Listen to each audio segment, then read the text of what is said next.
Take me back to the days when things were simple. Riding bikes to the sunset, feeling that warm tingle. No screens to distract us, just the sound of laughter.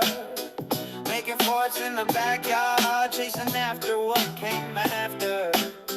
Oh, the good old days when we play outside. No Wi-Fi, no worries, just a wild ride. Trading baseball cards, listen to the radio. Life was an adventure, don't you know? Welcome to the Offline Daze podcast, your time capsule to the greatest of life before the internet. I'm your host, Ryan. And I'm Coley, and we're going to do this. Yeah, today we are pouring out some liquor for the patron saint of Friday nights, Blockbuster Video. We're going to reminisce about the nostalgia and memories that come along with this magic experience from childhood. It seems like now we live in a world where you can summon 10,000 movies from your couch, yet somehow we can never really find anything to watch.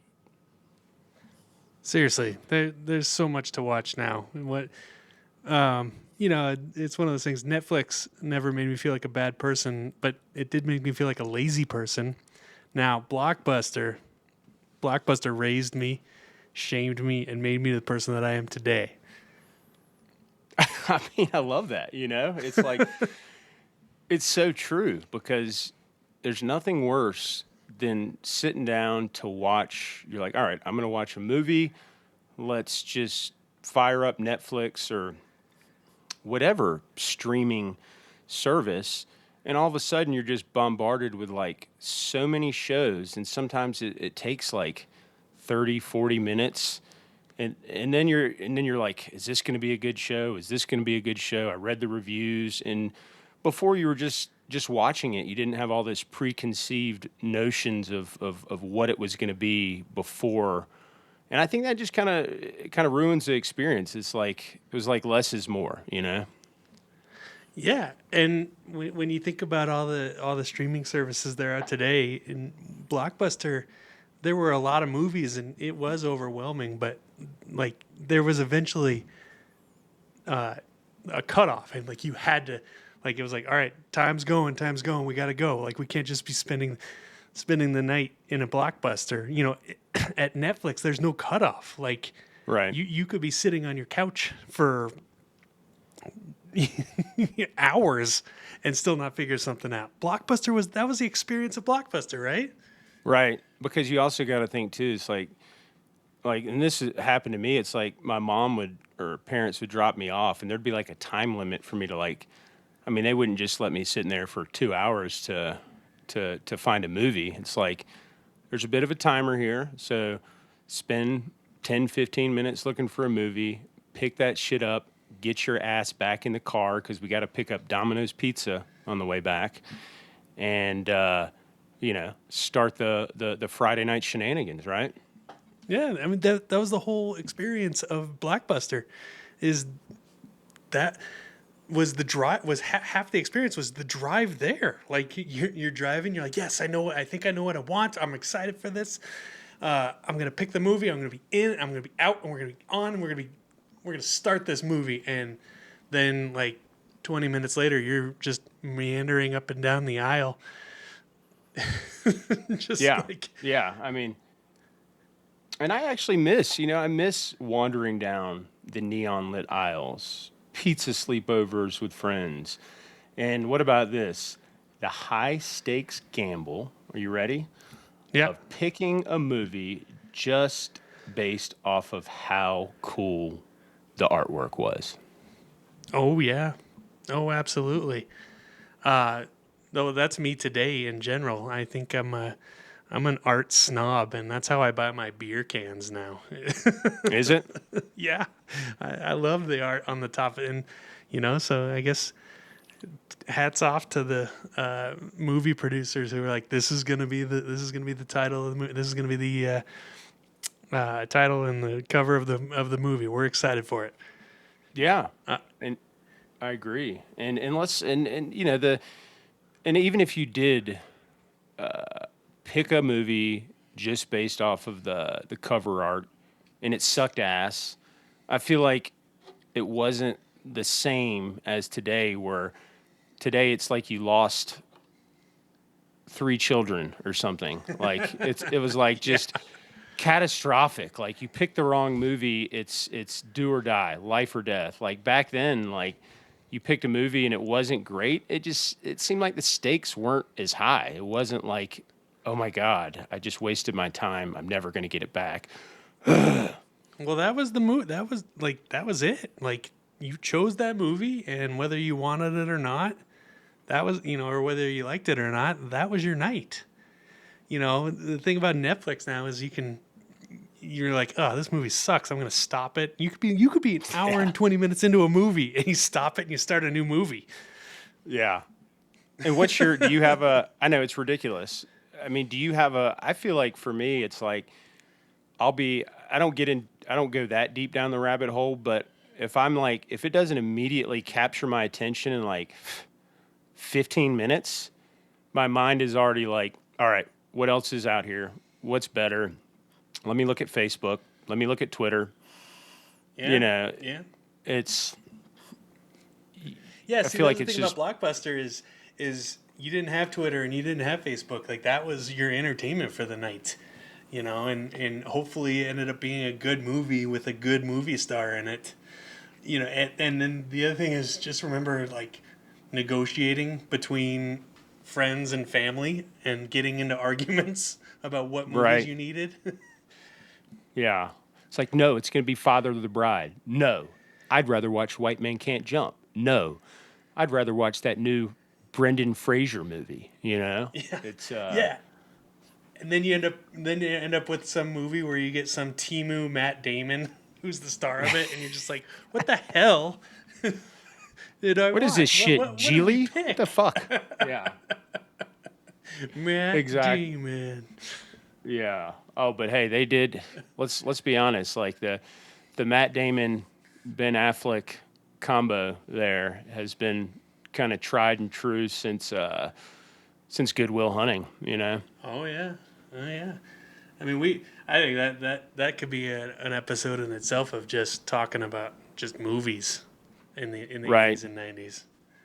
Yeah. It's more of a, as I've said before, I think kind of in our conversations, it was just so much more of a story driven kind of scenario where good stories, good writing, and somehow like after the 90s and the early 2000s, that just like disappeared. Well, they started just sequels were what we're making because people knew the franchises, and that's what has, it's really hard to get new movies out. In the 80s and 90s, those were the ones that were just like those were the originals. There were very few sequels, and then people started realizing around in the mid to late 90s is when sequels kind of started to become like a really big thing. And it was like, yeah, Mighty Ducks, great. We like that franchise. We'll make 3 of these. We'll make 5 of these. Whatever. Yeah. You mean you're not excited about seeing Fast and the Furious 26, where they bring back Well, Paul Walker's ghost and Vin Diesel's like 87? I mean, don't get me wrong. That sounds like an amazing movie. We should totally watch that. And if we don't watch it, we should make it. Yeah. Yeah. Yeah. What about the smell of Blockbuster? What do you think about when you think of the smell of just walking in to an old school Well, Blockbuster? I felt like it kind of smelled like they must have like pumped in like a popcorn candy kind of smell, at least in the Blockbusters that I went into, because clearly they were trying to have the well, there were a bunch of popcorn and everything for sale up front, and so I think that was Right. kind of part of the ambience. And yeah, and those fluorescent lights that you mentioned earlier just kind of shined on all those videos. Right. I mean, I would say that the sweet plastic smell was all the artificial estrogen in the BPH of the DVD cases, and that's why so many older gents have man boobs today. Is that possible? And that probably that's why I have man boobs. Are you body shaming me, Ryan? That's not fair. I mean, are you gonna cancel me on our second That's a very episode? '90s thing to do for sure. Is body shaming. Right? No, that could be a whole another episode as well. But what about like can you think about like the different brands of candy that they had, like Milk Duds, for example, Yeah, Twizzlers? Can you? I feel like Raisinets were the ones that I hate Raisinets, but those were always ones that were like front and center. They were Yeah, like chocolate covered raisins. Oh God. it's like whenever I remember a few years ago, someone was like, "Yeah, we got these." My wife baked these cookies, and they looked like chocolate chips. I bit into it, and it was a fucking raisin. And I was like, "Dude, who wants a raisin in their cookie? I just don't like raisins. Period. Like, I think they should just be abolished. Like, what are they good for?" Yeah, yeah. Seriously, well, dried grapes, I guess, right? I mean, I Oh, like grapes. yeah, I do like grapes for sure. You know what? What I'm thinking of after the Raisinets is I think about the wall of the new releases that you see as you walked in, Right. and you're like, oh yes, it's time, and I'm gonna go get a brand new movie that was in the theaters because I couldn't afford to go to the theater at the time, so now I'm gonna go get it for the same price, and 8 people can watch it. And you get back there, and every fucking one is taken.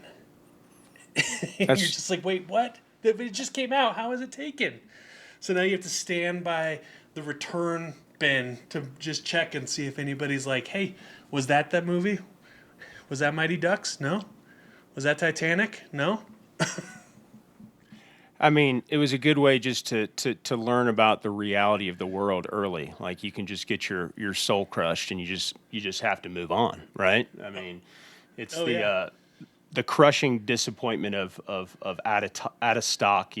Seeing the tag but no case, and I'd immediately just start blaming strangers that I'd never met before, right beside me or Yeah. around me. Yeah. Oh, you're just like, what the hell, Dave? Dave just took, like, he took the last. Are you kidding me? He took the last Titanic. I don't know why Titanic is the first thing that in my mind in a blockbuster that I see that when I walk into a blockbuster, there was just the double feature because remember it was 2 tapes Right. and it like nope, hang on, Violet's talking. Violet.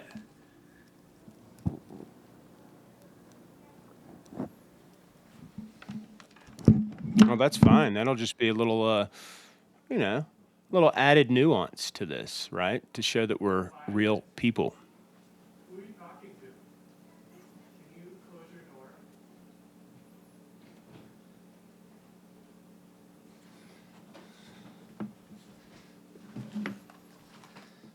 Alright, sorry about that.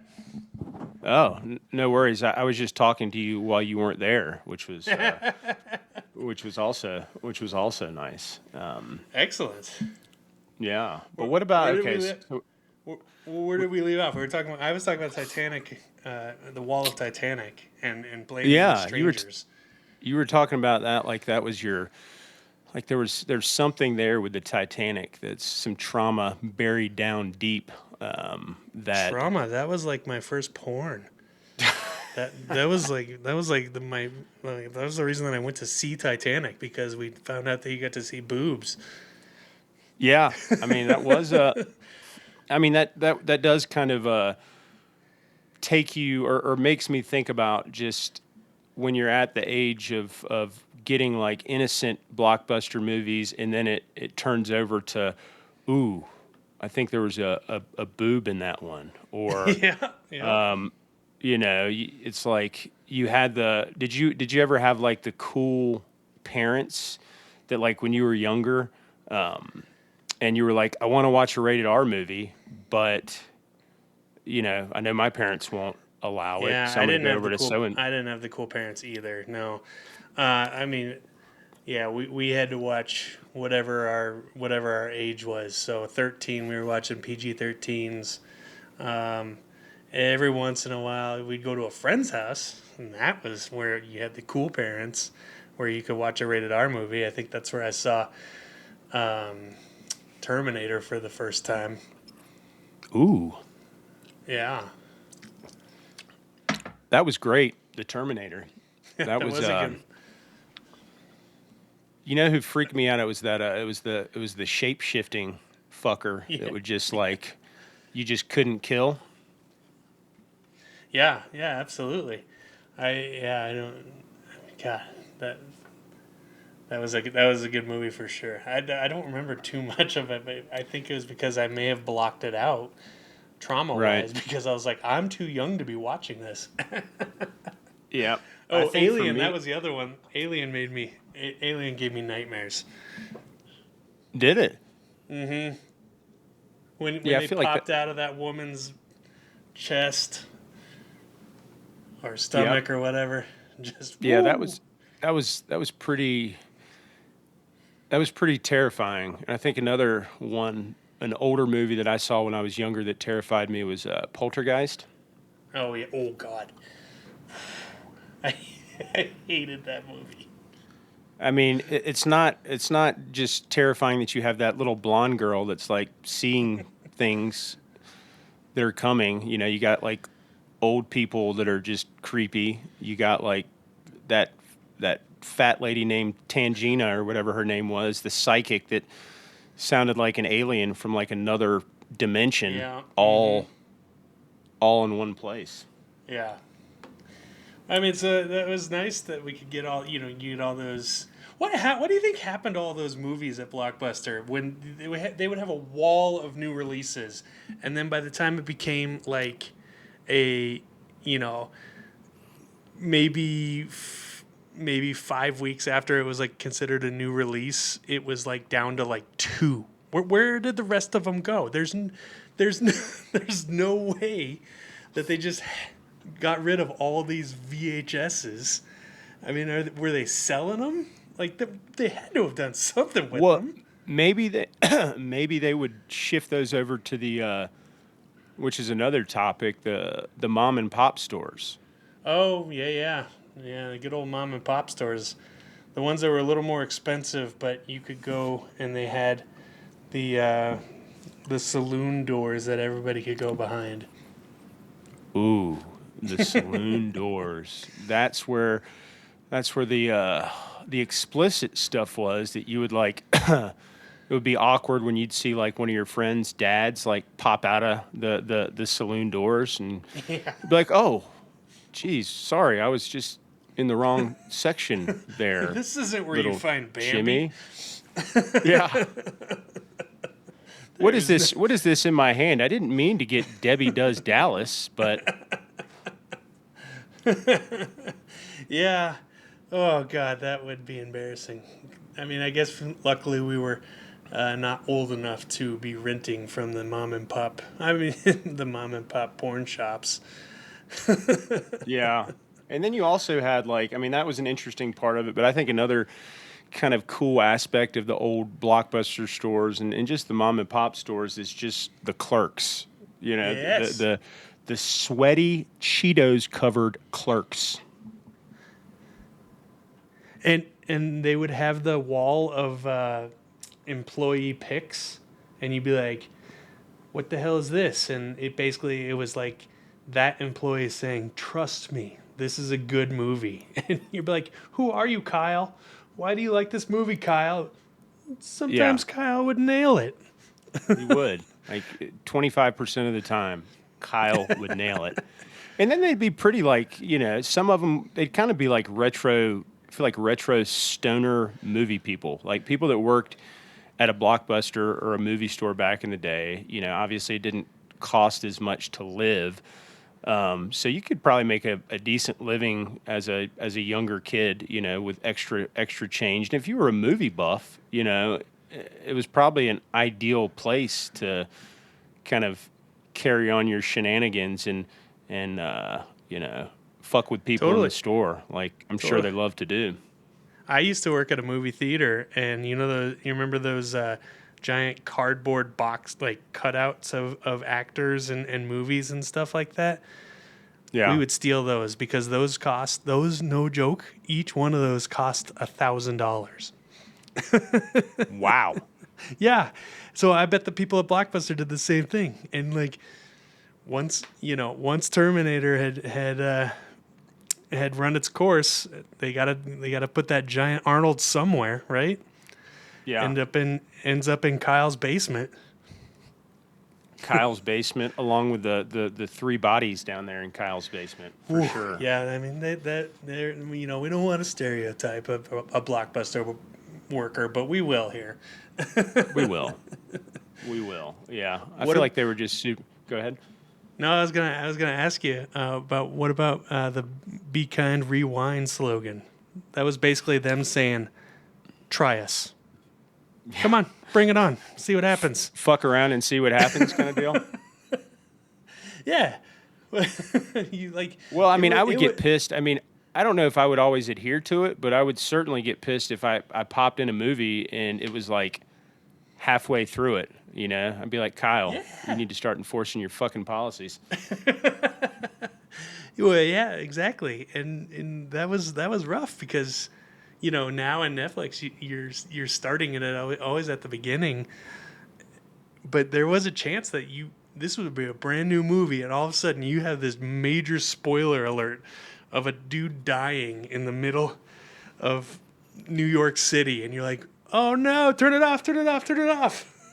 Yeah, it's like So now you're watching the whole movie, and you're like, that dude's not gonna make it. No. And then, the Be Kind Rewind, but do you remember when they started getting like real gangster on like the late fee situation? Oh yeah.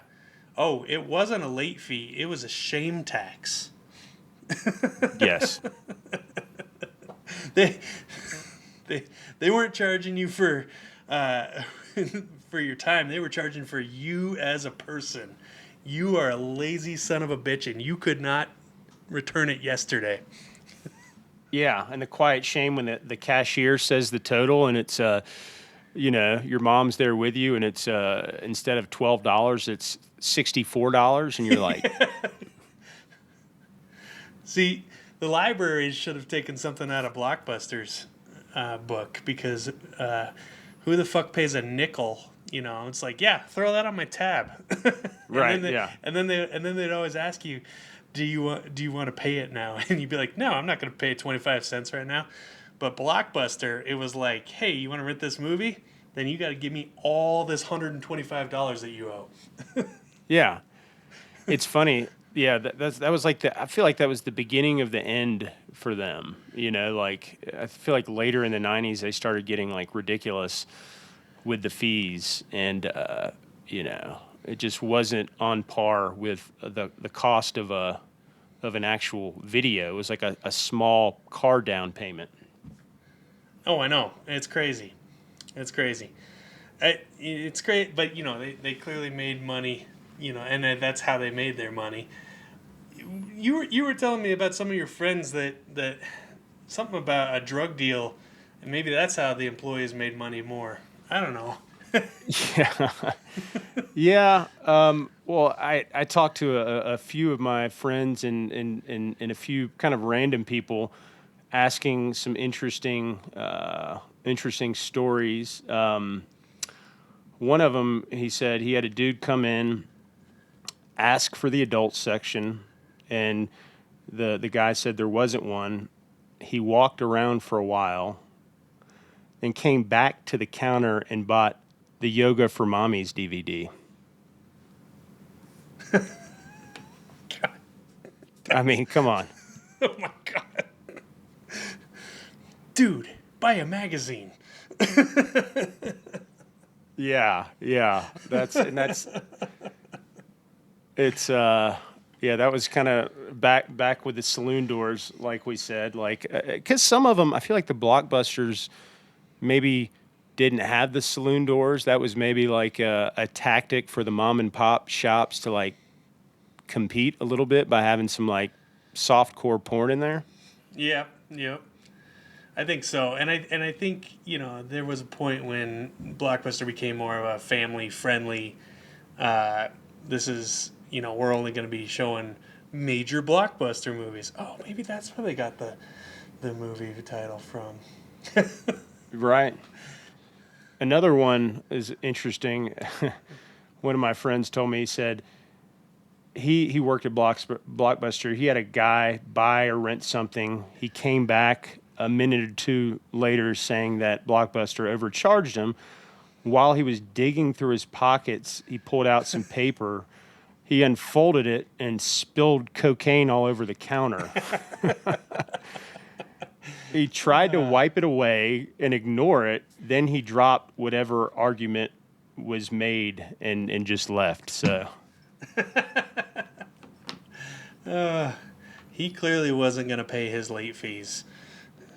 no, but my buddy was like he was doing little gummers off the counter the rest of the night. So I'm sure that kept him. Well, I mean, if you have to be open until 11 o'clock at night, and you're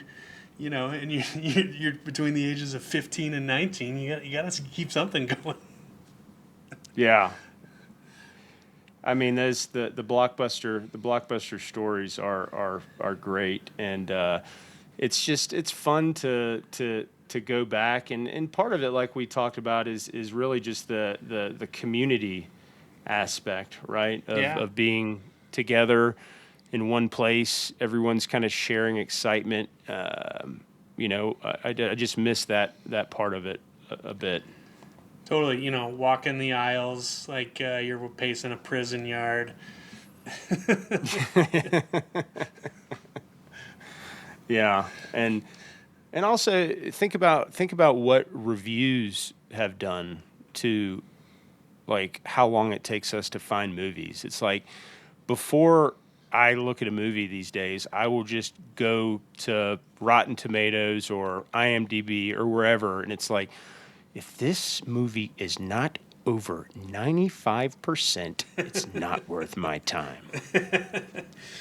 Oh, Ryan, you and I have very different movies, because I don't know if you've ever seen the movie Orgasmo.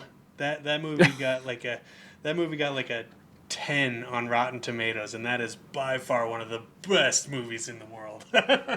I was going to counter you with little snakes on a plane. I think. Yeah, exactly.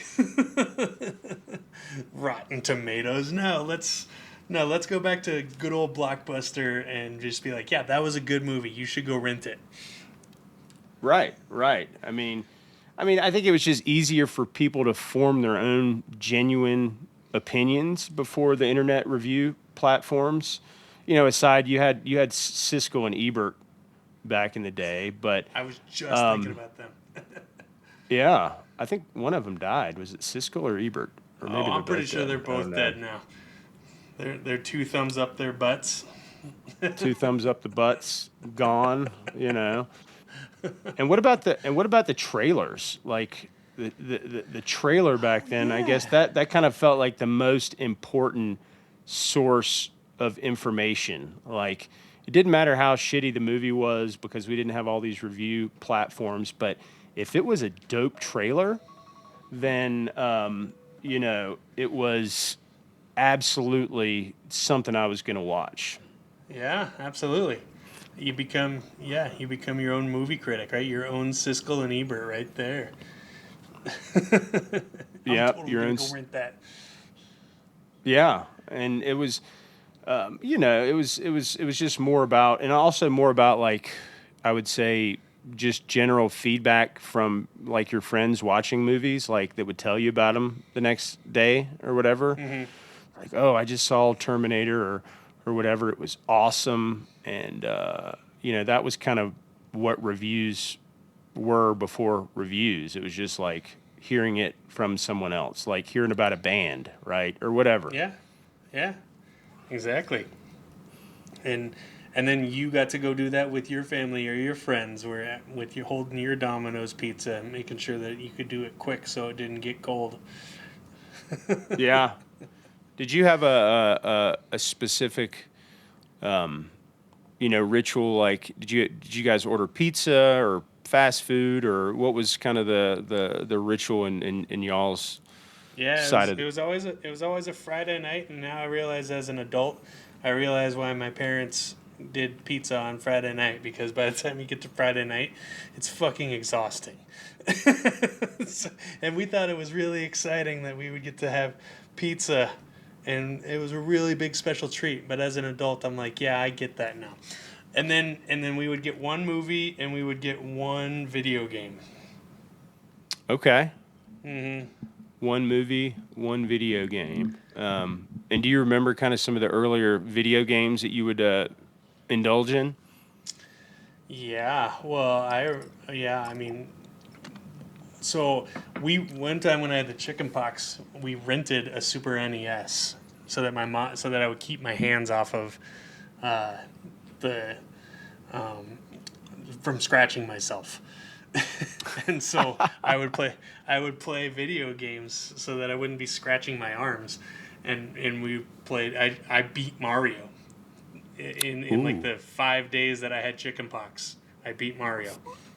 That's that's awesome. I think some of the games, I was one of those people that played the early games, but when they got like super complex, it took me out of the picture. So that was more like Nintendo, Super Nintendo. So back in the day, I would probably just go. I think what did I like? I like Mike Tyson's Punch Out. Obviously, Mario Brothers, Zelda. I feel like I played Zelda a lot. I remember Zelda, yeah. They Yeah, were simple. it was nice that Blockbuster would have the video games too, because that was that was always something that video games were expensive, and if you wanted to be able to play them, you could have it for a week and a half. Right. I agree. So it was kind of like a combo there. You had the movies, you had the video games, and you had the candy, and it just felt like I mean, you were on cloud nine. Part of it too is probably just being kids and not jaded adults like we are now. That's true. That's true. And I remember we would always get, when I'd go over with my parents, they would always get a movie for them, and then we would always get a movie for us as like a family. And then when I started getting friends over, it would be like my parents would get a movie for them, and then I would get a movie for the friends, and then we would watch that in the basement. Well, maybe your parents were just what if they, they're like, okay, the kids are going to get something they like. We're going to get some romantic shit to just set this weekend off. I mean, there's a reason that both you and I exist, Ryan, and we don't need to get into the sex ed part of it. We can do that at a different podcast. The birds and the bees, huh? Exactly. Oh man. Well, I feel like this has been a pretty good conversation. It's taken me back down memory lane, just thinking about Blockbuster and what it meant. Just slower life, fewer distractions, shared experiences instead of like isolated screens. Yeah, face to face. Yeah, face to face. So, and that's kind of again what this podcast is about. Like we had talked about in the initial episode, is really reminiscing and building a community on these past experiences, because life has changed so much in the past 25 years, and we need to build a community about how great things were before the internet, and try to bring some of this back. I know kind of the genie's out of the bottle now with everything, but that doesn't mean we can't kind of build our own little communities of throwback memories, and trying to live a bit more intentionally like we did previously. 100%. 100%. But yeah, I like this. I thought this was a great conversation about Blockbuster. I think hopefully our listeners can reminisce about it as well, and think about some of their experiences, and maybe even write on our Facebook page some of their experiences that they had. And I think that'd be pretty cool.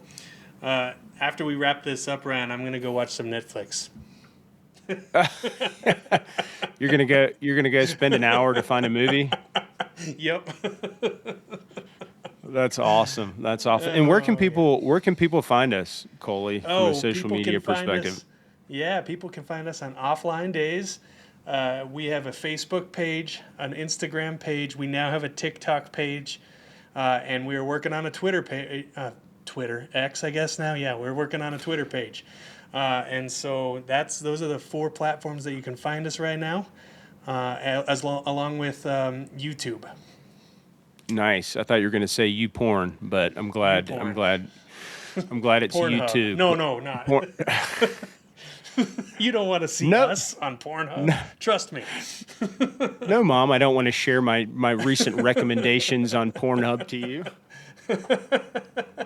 The employee picks of Pornhub. Yeah.